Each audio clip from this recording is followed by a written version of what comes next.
Le film emblématique des années 1980, Crocodile Dundee, avec Linda Kozlovsky, a laissé une impression inoubliable à Hollywood. Et si nous vous révélions qu'une scène n'était pas seulement un jeu d'acteurs fantastiques, mais qu'elle était bien réelle, vous ne croirez pas ce qui va suivre, la réalité derrière cette scène légendaire. Avant d'entrer dans le vif du sujet, j'ai une petite question à vous poser. Quel est le moment de Crocodile Dundee que vous préférez et pourquoi? Laissez un commentaire avec vos réponses. Nous sommes impatients de vous entendre. Pendant le tournage de Crocodile Dundee, il y a eu une scène inoubliable impliquant Linda Kozlovsky qui a mis toute l'équipe sur les nerfs. Ce que les spectateurs ont vu à l'écran était plus réel que ce à quoi ils s'attendaient.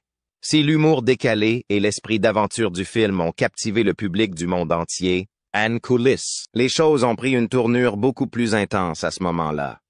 Comment une scène a-t-elle brouillé la frontière entre le jeu et la réalité, laissant Linda Kozlovsky elle-même ébranlée? Carrière. Le chemin de Linda Kozlovsky vers la célébrité hollywoodienne a commencé de la manière la plus surprenante qui soit. Au milieu des années 80, elle n'était qu'une autre actrice en difficulté qui tentait de réussir dans un domaine très concurrentiel. Kozlovsky n'avait que quelques petits rôles à son actif, et l'argent et les rôles étaient beaucoup plus rares. Elle n'avait aucune idée de la façon dont sa vie allait être bouleversée par une audition pour un film drôle à petit budget sur un chasseur de crocodiles australien. À l'époque, le projet n'était pas particulièrement prometteur. Dans les milieux hollywoodiens, le nom de Paul Hogan, un acteur australien inconnu, suscitait plus de perplexité que d'enthousiasme. Pourtant, la carrière de Kozlovsky change brusquement lorsqu'elle est engagée pour le poste. Le film était Crocodile Dundee, une comédie à petit budget qui a coûté environ 7 millions de dollars. Il semblait s'agir d'une opportunité discrète et agréable, juste un rôle de plus pour une actrice en herbe. Cependant, personne, pas même Kozlovsky, n'aurait pu prédire comment ce petit film deviendrait une sensation mondiale. Crocodile Dundee, sorti en 1996, est devenu une sensation mondiale et a rapporté la somme incroyable de 328 millions de dollars au box-office. Ce serait un euphémisme de dire que le film a dépassé toutes les attentes. Il a cimenté le statut de Kozlovsky dans la culture populaire et a fait de Paul Hogan un nom connu de tous. Son succès est tout simplement incroyable pour un film qui a été partiellement financé par des chanteurs de rock célèbres comme Michael Hutchence d'INXS et de riches joueurs de cricket.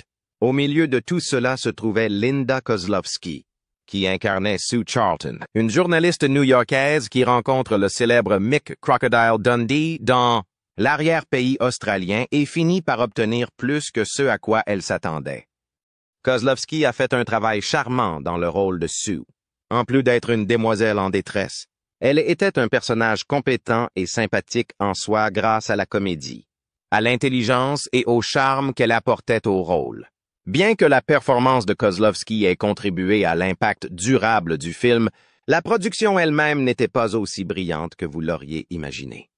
L'envers du décor, une vérité inédite. Le tournage de Crocodile Dundee a été loin d'être facile.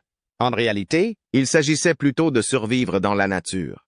Personne, pas même Kozlovsky, ne s'attendait à ce que le tournage se déroule dans l'immensité de l'arrière-pays australien. Kozlovsky n'a pas seulement joué le rôle d'une New-Yorkaise, elle en a fait l'expérience personnelle. C'était un endroit magnifique et périlleux pour l'actrice. Elle n'était pas loin de la vérité en ce qui concerne les aventures de son personnage dans la nature. Mick Dundee sauve Sue d'un crocodile dans une scène emblématique. Bien que la scène ait été mise en scène pour faire rire le public, l'environnement réel de Kozlovsky était loin d'être sûr. Elle a expliqué comment, sur le plateau.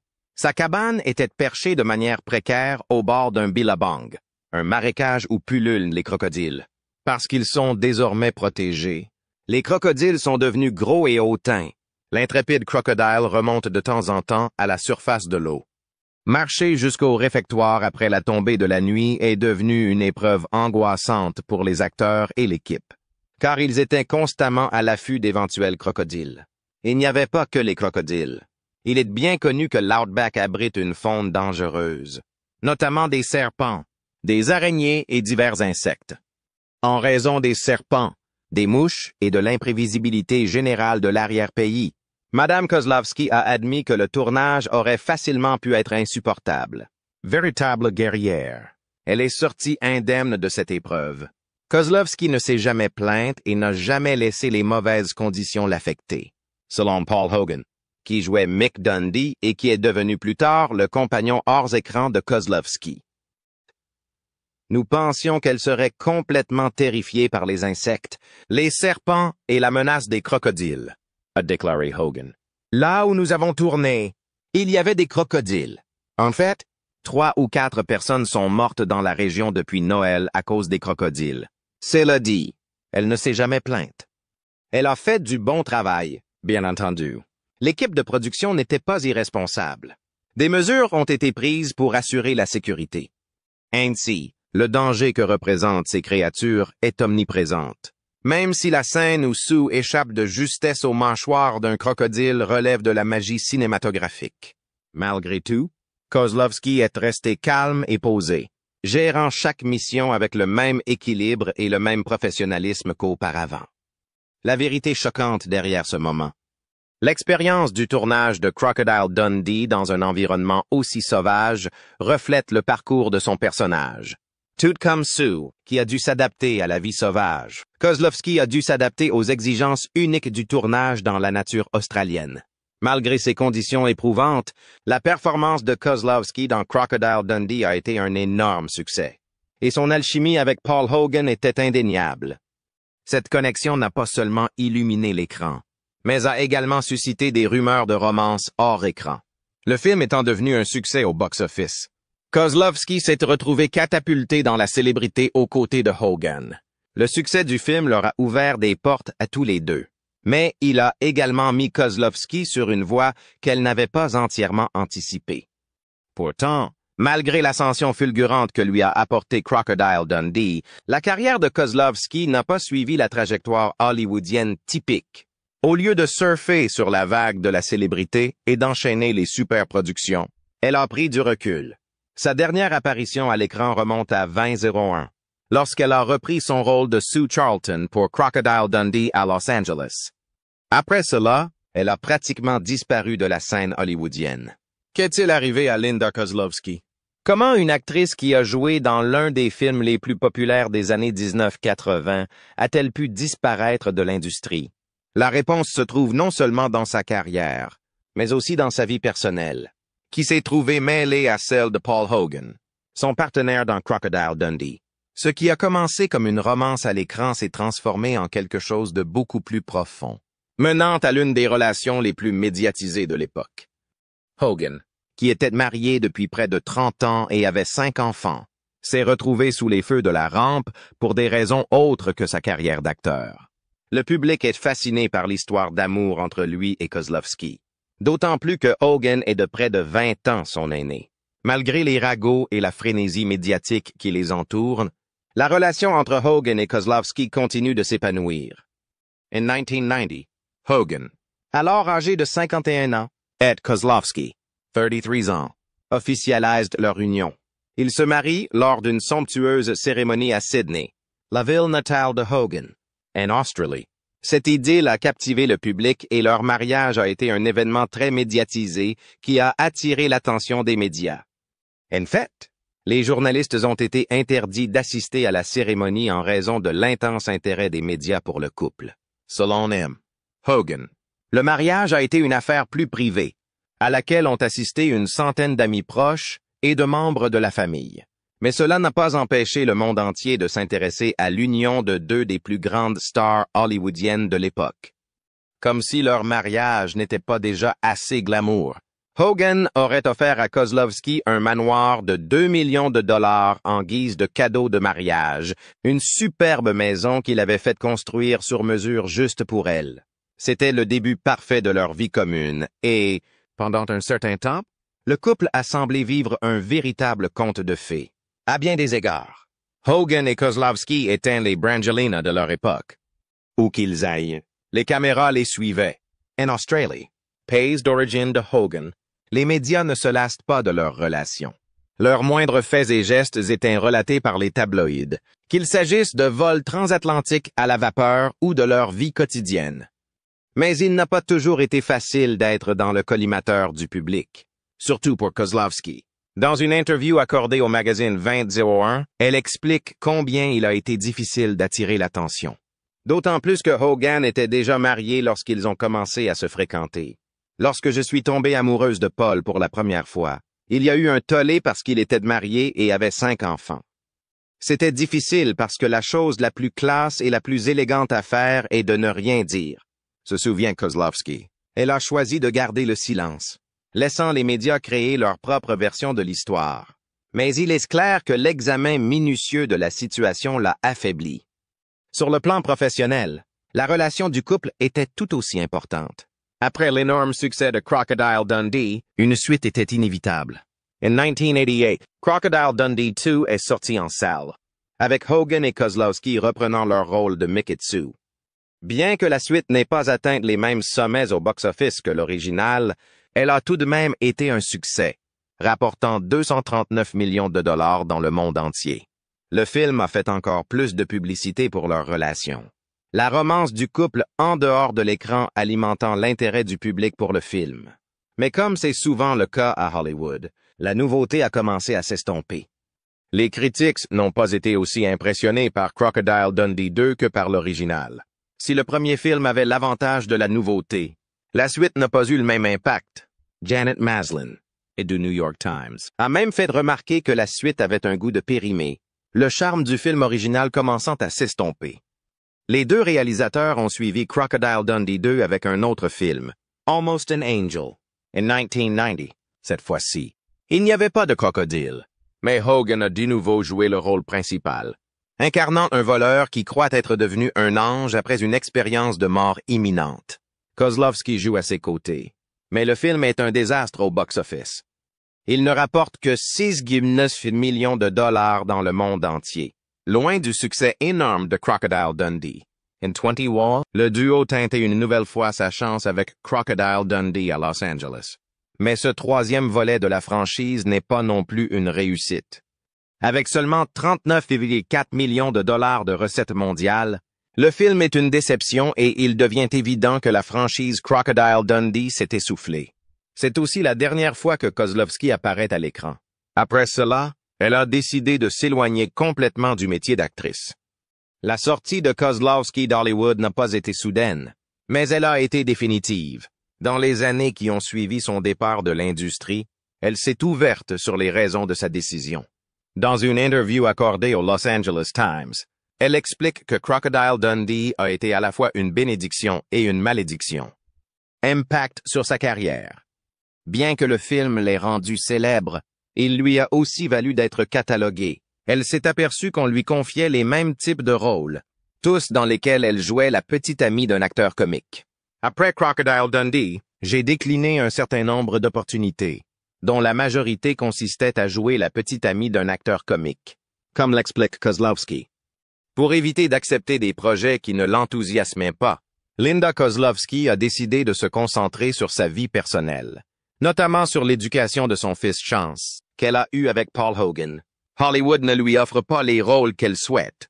À un moment donné, Kozlowski a découvert que son rôle de mère et d'épouse lui procurait un sentiment d'accomplissement, et elle appréciait de pouvoir se concentrer sur sa famille. En revanche, ce sentiment de satisfaction n'a pas duré indéfiniment. Au début du 20e siècle, il devient évident que le mariage entre Hogan et Kozlowski est sur le point de se dissoudre.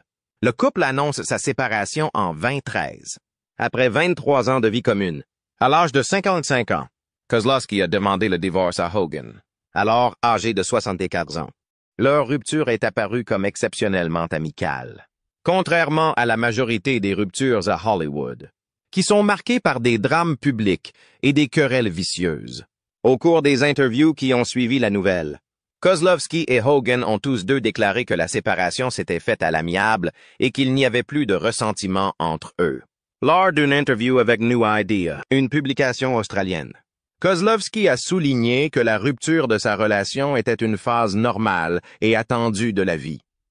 Pour vous dire la vérité, elle a fait remarquer que nous nous sommes simplement éloignés au fil du temps. L'un de nos problèmes était que nous ne partagions rien en commun, ce qui arrive à beaucoup de gens au fil du temps. Il n'y avait pas d'hostilité entre eux deux, malgré le fait qu'ils étaient séparés. Les pensées exprimées par Kozlowski ont été reprises par Hogan, qui a expliqué que le mariage venait d'expirer après une si longue période. Lors d'une interview accordée au Daily Telegraph, Hogan a exprimé son attachement à leur ancienne relation. Nous étions complètement opposés et il a fait remarquer que nous étions attirés l'un par l'autre depuis très longtemps. Il est allé jusqu'à faire une blague sur leurs différences en termes de nourriture, de musique et même de vêtements, mais il a insisté sur le fait que c'était quand même une réussite. Une fois le divorce prononcé en 2014, Kozlowski et Hogan ont continué à entretenir une relation positive l'un avec l'autre. Outre le fait qu'ils ont continué à communiquer par téléphone et qu'elle lui rendait parfois visite pour prendre un café. Kozlowski a décrit leur relation comme étant tout à fait amicale. Néanmoins, leur relation n'a pas simplement été reléguée dans le passé sans changement notable.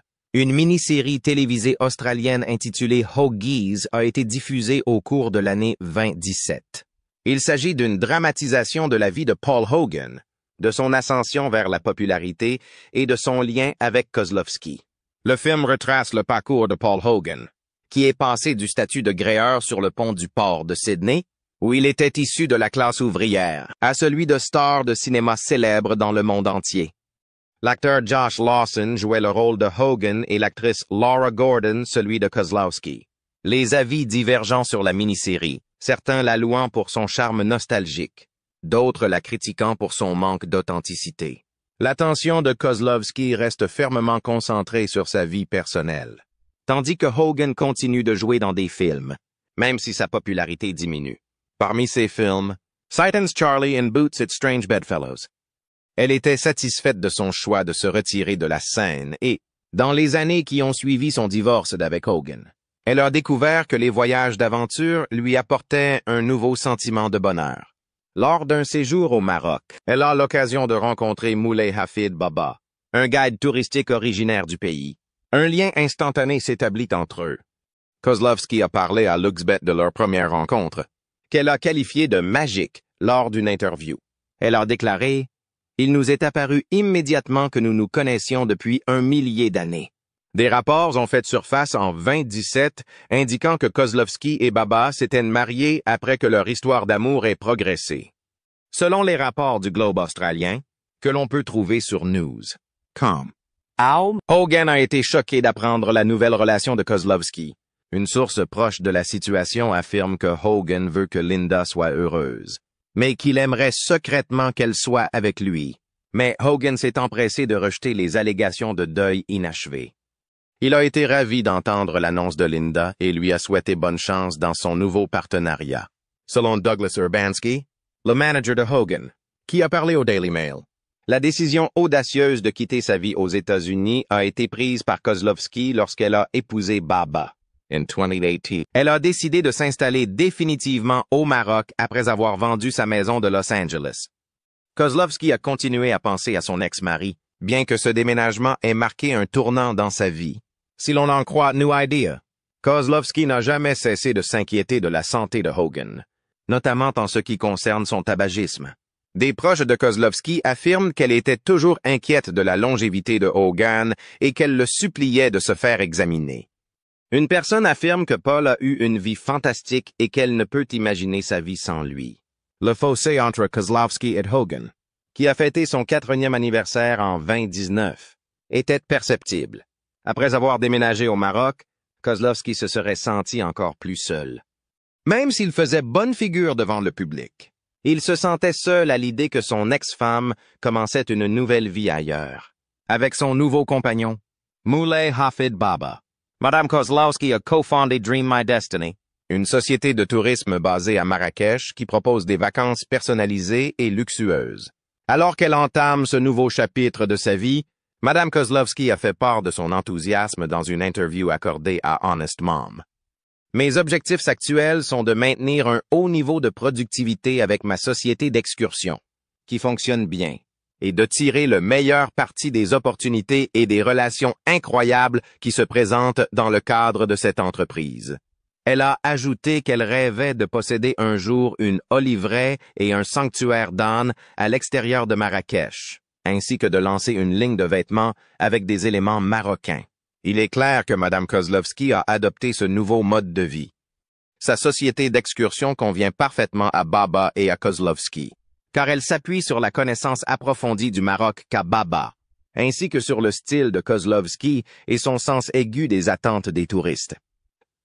Mon partenaire Baba connaît le Maroc sur le bout des doigts et combine cela avec mon sens de ce qui se passe en ce moment, de ce qui est branché, de ce qui est tendance, de ce que veulent les gens, de ce que veulent les femmes, a-t-elle déclaré au Daily Mail, expliquant leur entreprise. Je suis souvent confronté à cela dans mon travail d'actrice et de touriste. L'enthousiasme de Mme Kozlowski pour sa nouvelle vie au Maroc transparaît dans toutes les descriptions qu'elle en fait. Lors d'un entretien avec LuxBeat, elle a révélé que sa personnalité audacieuse entrait parfois en conflit avec sa carrière d'actrice. J'ai toujours détesté le métier d'actrice, car il a toujours limité ma capacité à vivre pleinement ma vie. Si vous vouliez travailler à Los Angeles, il fallait attendre. En ce moment, je me délecte de ma liberté. Sans aucun doute, elle a reçu cela du Maroc. Madame Kozlowski semble avoir atteint l'équilibre parfait entre excitation et détente, comme en témoignent ses aventures de camping dans le Sahara avec Baba et la magnificence de la nature et du luxe. Selon Kozlowski, elle est très satisfaite de sa trajectoire professionnelle actuelle et n'a pas l'intention de redevenir actrice. Ma vie est tellement remplie aujourd'hui que le métier de comédienne ne me manque pas, affirme-t-elle. Pour Kozlowski, travailler dans la réalité a été bien plus gratifiant que n'importe quel emploi qu'il aurait pu occuper à Hollywood. En outre, la situation financière de Mme Kozlowski est favorable. Elle a pu racheter leur propriété de Venice, en Californie, au prix d'achat initial et a reçu un règlement substantiel de 5,775 millions de dollars dans le cadre de son divorce avec Paul Hogan. Elle a judicieusement investi cette somme en achetant des propriétés en bord de mer à Venise, où la valeur de l'immobilier est montée en flèche. C'est ainsi que sa fortune s'est accrue et qu'elle dispose aujourd'hui d'un patrimoine net de 10 millions de dollars. L'histoire de Kozlowski est celle de la croissance, de l'indépendance et de l'aventure. Au lieu d'être l'actrice de Crocodile Dundee, elle est aujourd'hui une femme d'affaires marocaine prospère qui poursuit sa passion. Qui aurait cru qu'une séquence mise en scène puisse avoir un impact aussi profond dans Crocodile Dundee? Des décennies après sa mort, le courage et l'habileté de Linda Kozlowski continuent de façonner l'histoire du cinéma. Que pensez-vous de ces informations secrètes qui ont été révélées? Lorsque vous avez découvert la vérité sur cette scène, avez-vous été surpris? Donnez votre avis dans l'espace prévu à cet effet. Si vous avez aimé cette vidéo, likes, partagez et abonnez-vous pour découvrir d'autres histoires cachées d'Hollywood. Au plaisir de vous retrouver dans le prochain numéro.